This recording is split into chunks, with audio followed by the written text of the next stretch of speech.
Good morning, good afternoon, good night. What have you done with your life? Don't sue me, Talib. Don't sue me. Don't sue me, brother. Okay, you guys. So I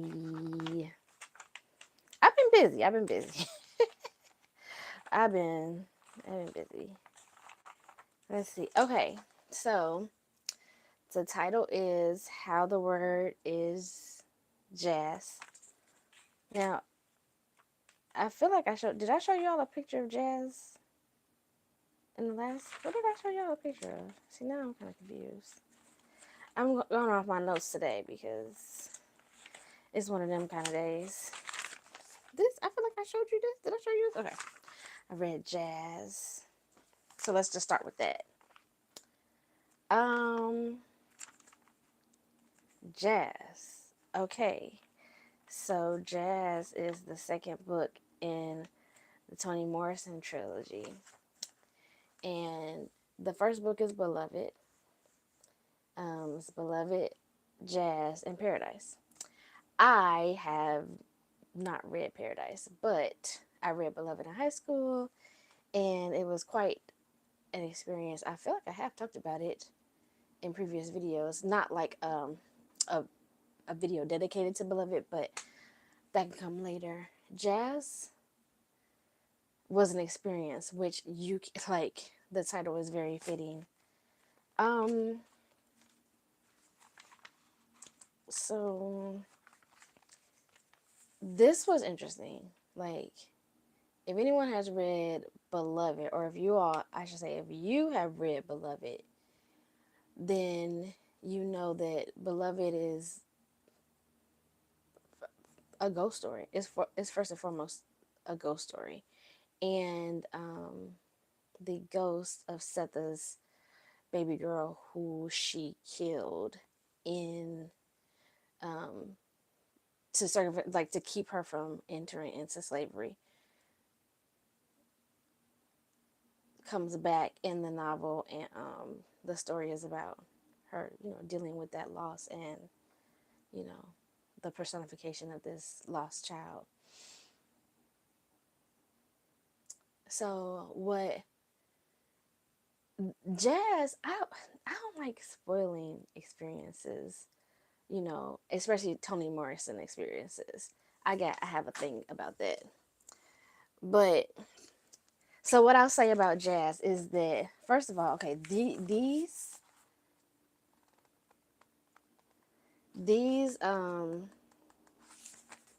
editions, they come with these introductions.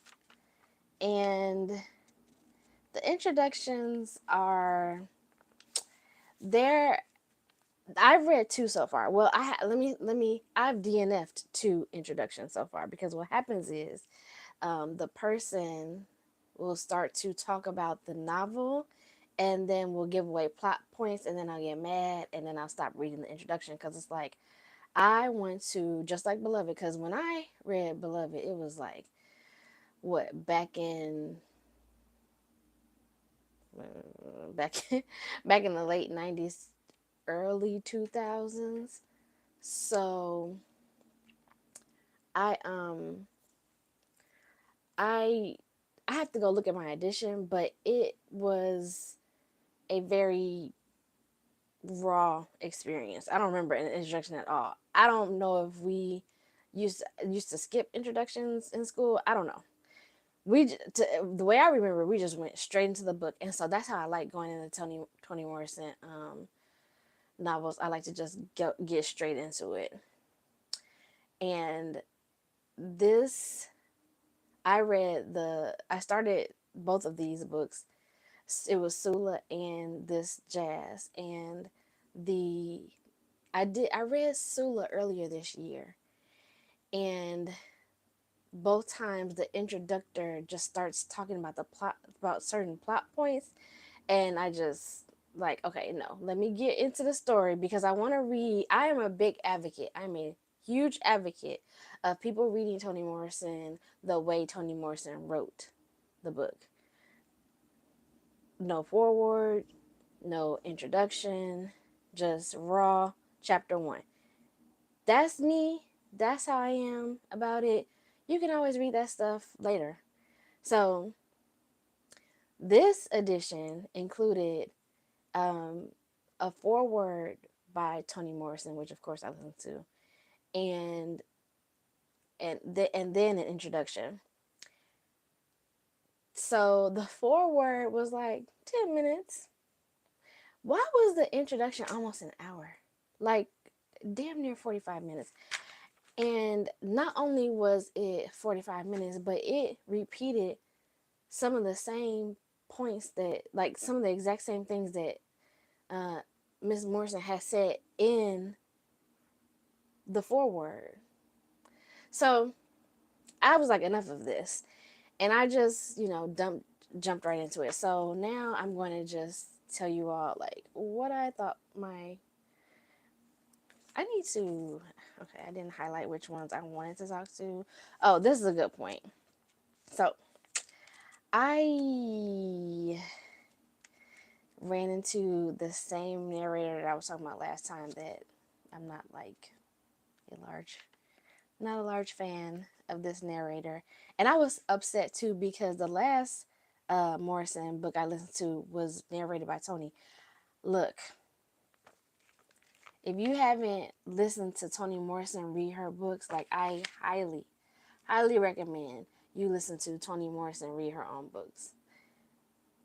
First, like, first of all, she wrote it. I recommend that whenever you're listening to an audiobook, that you should try to listen to it from, like, the author that wrote the book, because the author that wrote the book is going to write it the way they wrote. I mean, they're going to read it to you the way they wrote it. So that is a huge plus when you're already trying to, like, fight through and understand Morrison.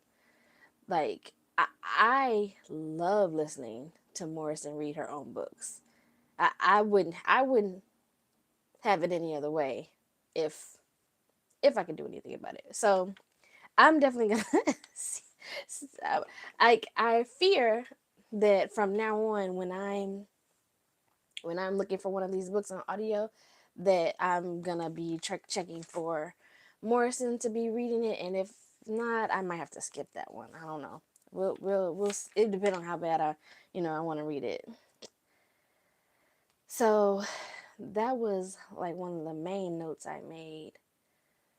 Um, there's a lot online about this book, and it was in the foreword, and it was in the introduction, but something is still telling me not to tell you any of the plot points of the book, not to give anything away. So in the middle of this trilogy, Jazz just fits perfectly.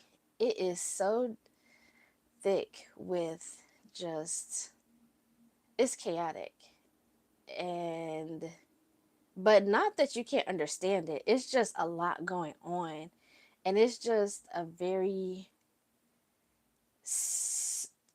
I was gonna say suitable, but, like, it's a very suitable is not the word I'm looking for. It's like the perfect, like, of what she was trying to do in this book. Okay, like, by the time you're done with the book, you completely understand why it is like a sequel to Beloved.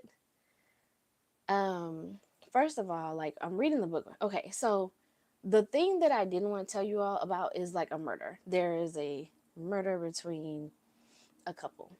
There's a man and a woman. The man kills the woman. That is the thing that most people know about this book if they don't know anything else.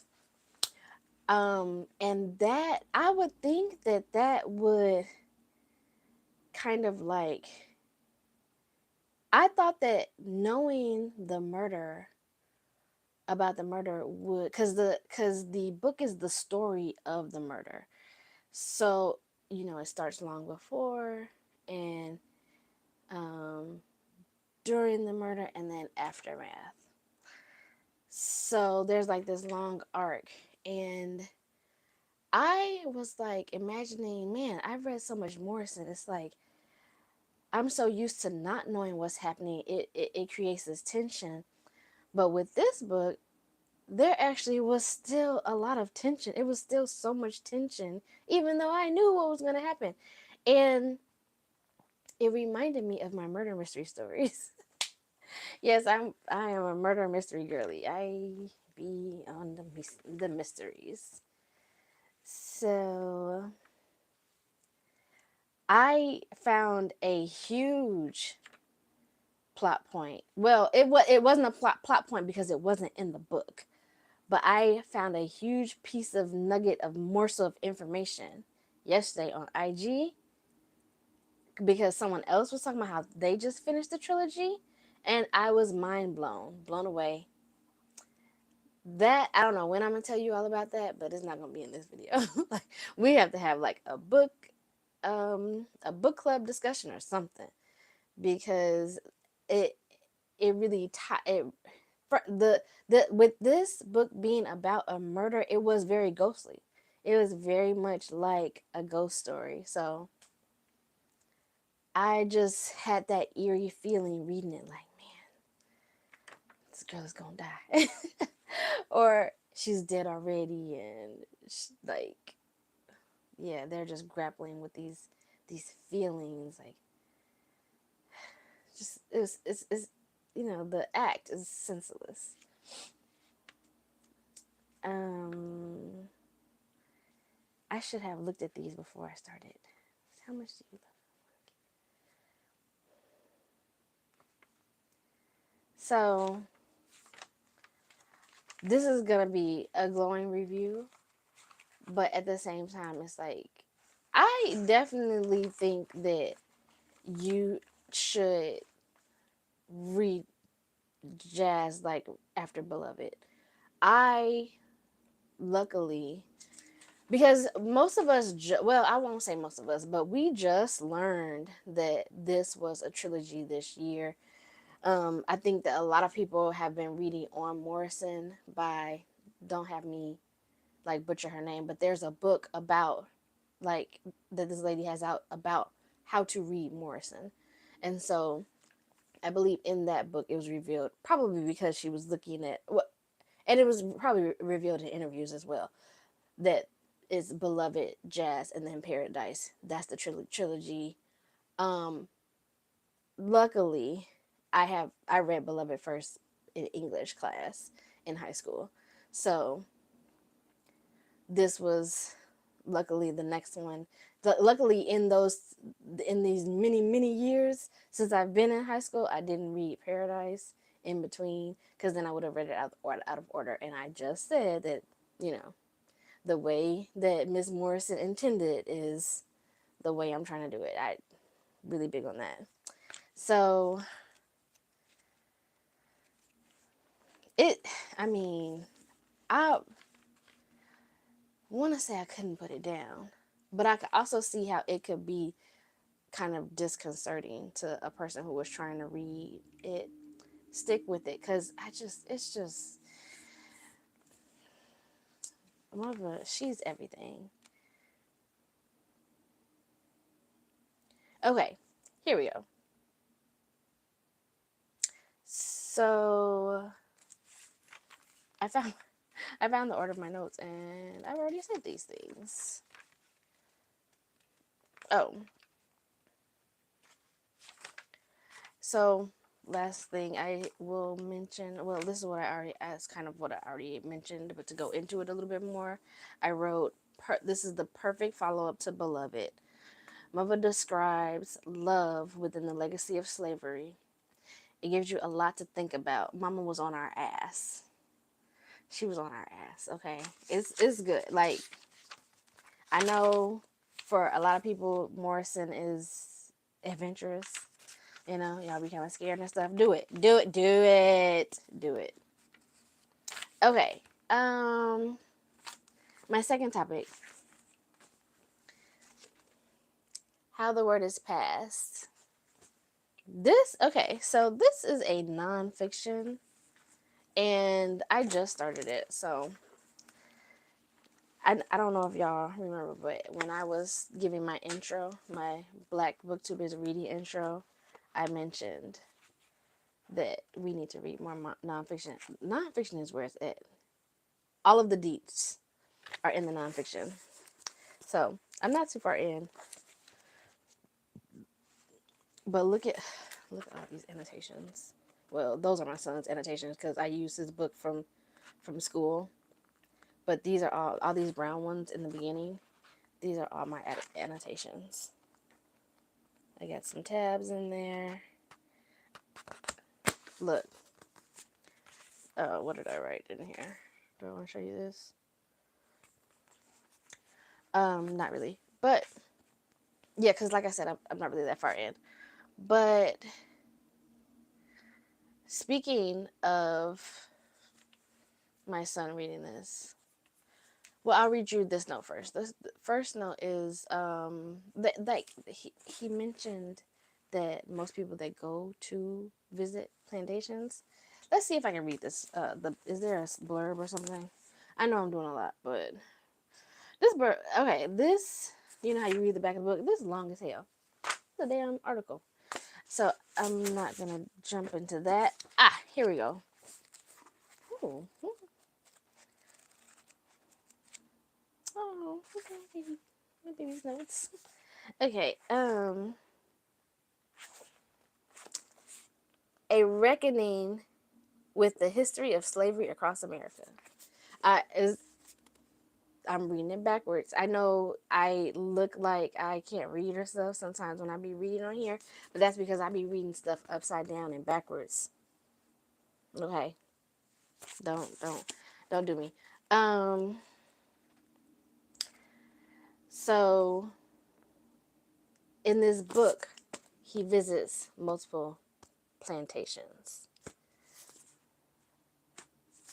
Okay, and he writes about his experience. He writes about the things that he learned there.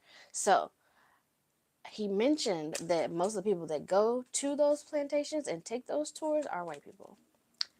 And I wrote, we don't go to plantations because painful. Like, I don't know if people realize this, people who are not black.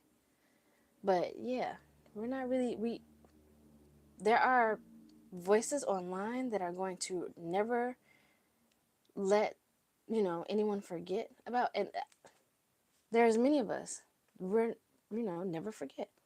Yes, we're in the never forget club, but that doesn't mean that we want to frequent or go to these places.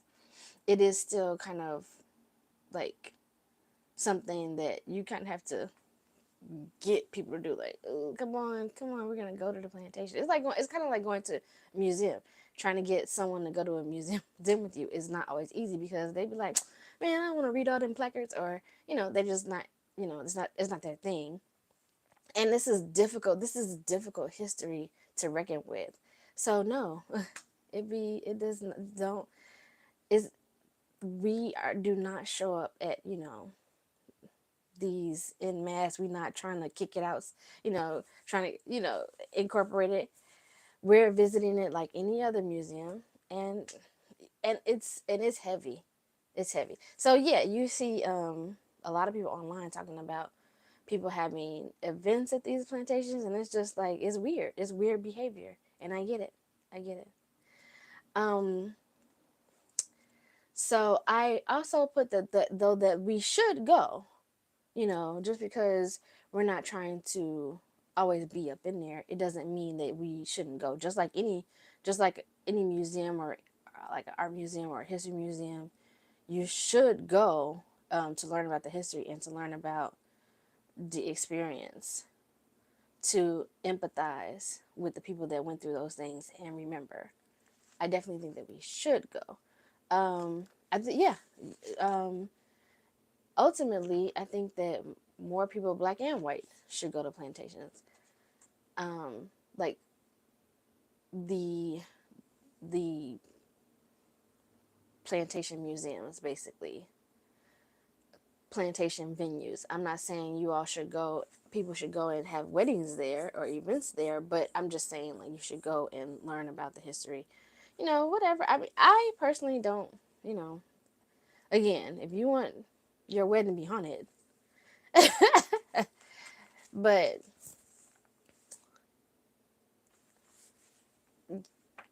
yeah, we have to reckon, with the history. We have to learn about it, empathize with it, treat it with respect, and that's, it's part of the process. It's part of the process of healing, and I am excited to finish this book. It's a really strong opening. Is I can tell it's gonna be really good. The first chapter was good, and I know it's about to it's about to devastate me. It's about to be good from there. Because I don't know anything. I don't know anything about plantations. I don't think I've ever. I may have visited a venue that was once a plantation and not really realized it, but I don't even think I've done that.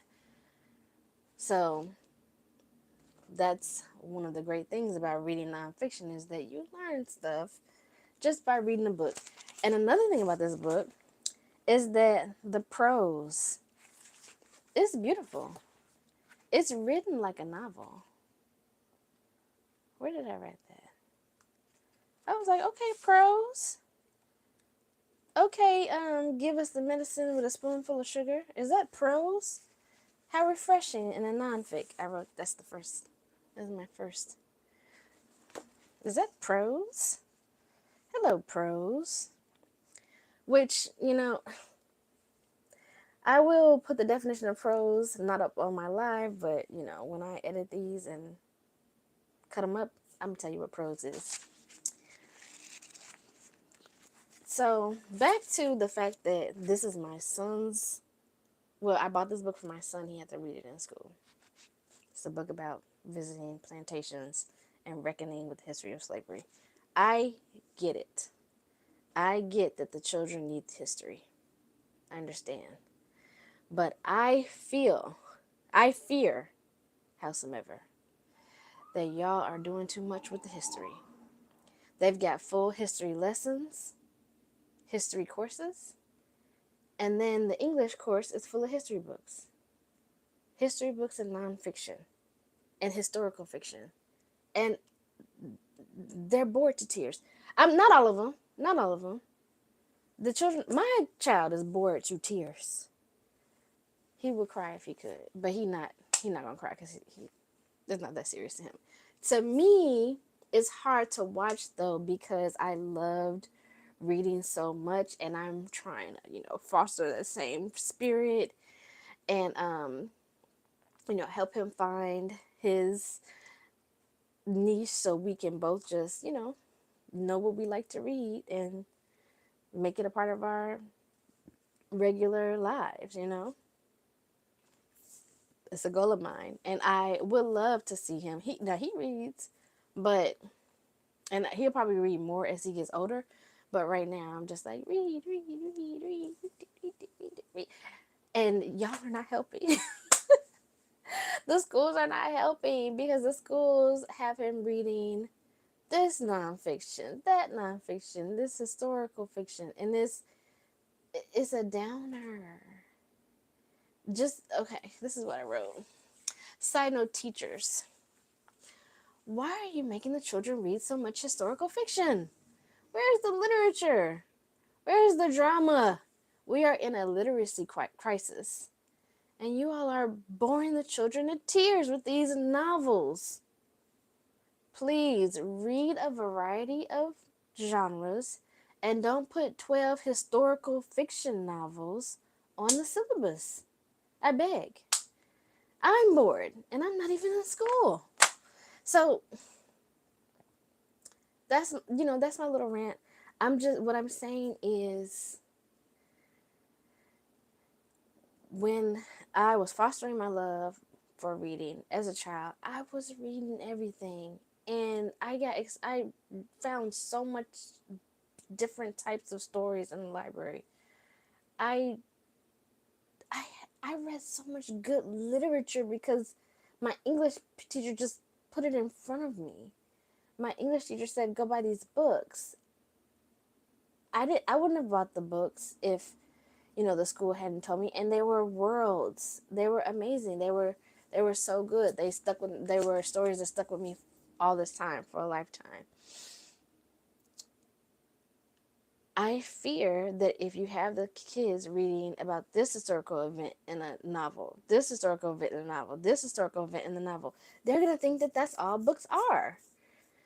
They throw some Shakespeare in there, throw some black classics in there. Invisible Man. I read Beloved. I read House of the Spirits. He did read Things Fall Apart. Like, we read Stephen King in high school. I mean, he's got so many books, like, you can imagine. And I loved that book. I had never read a Stephen King novel before. It was called Hearts in Atlantis. It was dope as hell. Y'all understand what I'm saying. Okay. My last topic. This is a little okay, so this is in the media literacy realm. Okay. There is a viral sound on TikTok right now. You never take me Bangladesh. You never cook me.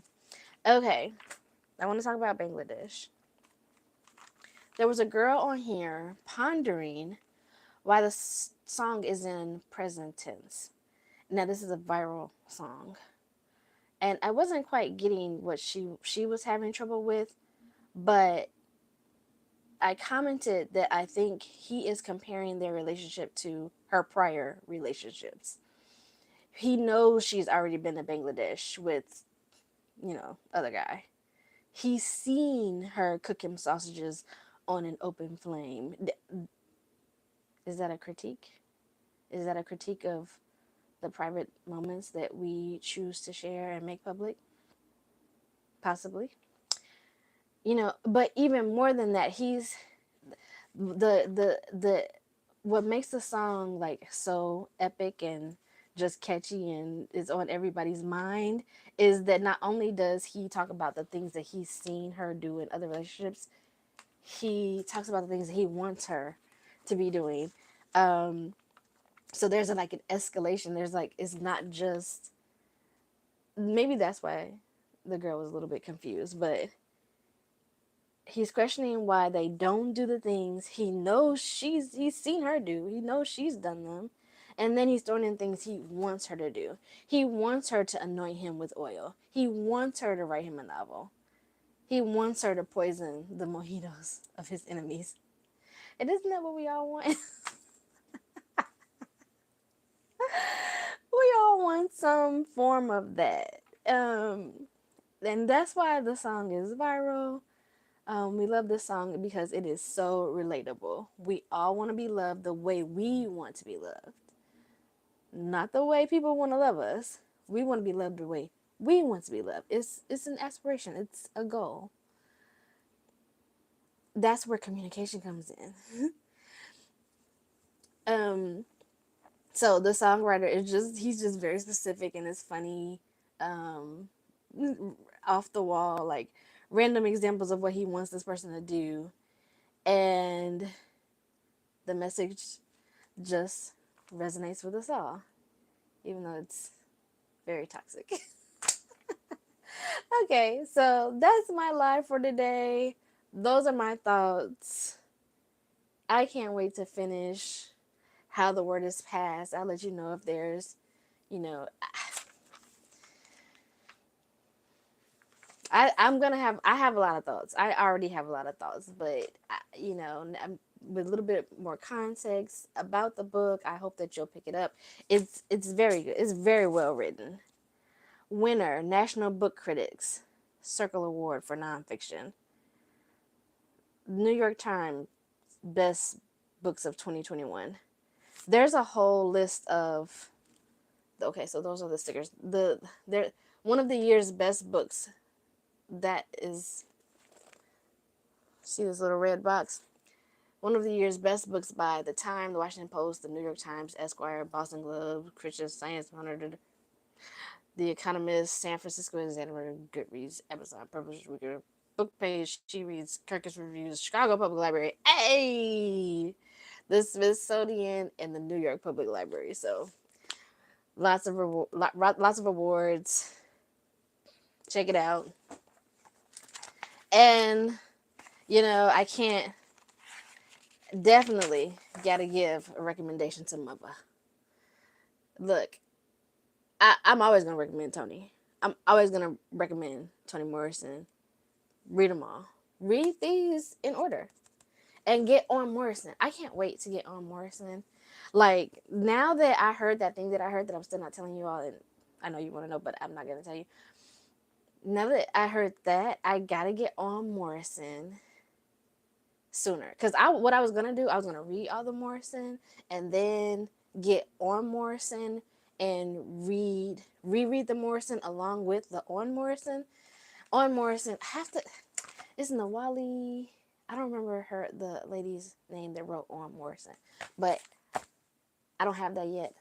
I'm gonna get it, and now that I know the thing that I know, I'm gonna get it even sooner because it's like Cliff Notes. I mean, I already knew it was like Cliff Notes, but reading Jazz, I was like, yo, it's good. But even with reading Sula, the books are good, but you feel like there's things that you don't know, that you don't quite know, you don't quite understand.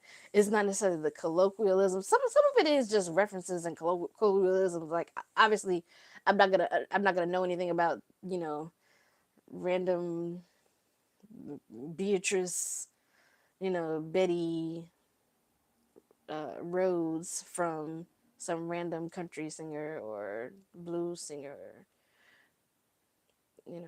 harmonic.